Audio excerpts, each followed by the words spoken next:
ఈ రోజే డౌన్లోడ్ చేయండి. మీ ఫేవరెట్ షోస్ చూడండి. అత్తయ్య, మీరు ఇలాగే ఉంటే మీ ఆరోగ్యం పాడైపోతుంది. తినండి. ఇప్పుడు భోజనం తీసుకొచ్చి మంచిదానని ప్రూవ్ చేద్దాం అనుకుంటున్నావా? ముందు బయటికి నడపే. నడు. అమ్మా ఆద్య, అమ్మ ఏం చేస్తున్నావమ్మా? ఆద్య నిన్నేమందని అలా తోస్తావు? దాని నాన్న నా మీద చెయ్యేస్తే నీకేం అనిపించలేదు? దాని మెడపెట్టి తోసానని నా మీద అరుస్తున్నావా? ఎందుకు ఇలా చేస్తున్నావు? నీకేమైంది? బాధపడుతుంది నేను. నా దేవుడు అనుకున్న మా అన్న కూడా నాదే తప్పన్నాడు.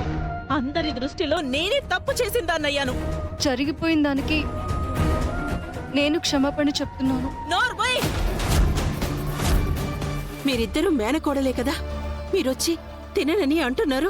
నీకు ఎలా చెప్తే అర్థమవుతుందే? నాకెవరి సలహాలు సూచనలు అవసరం లేదు.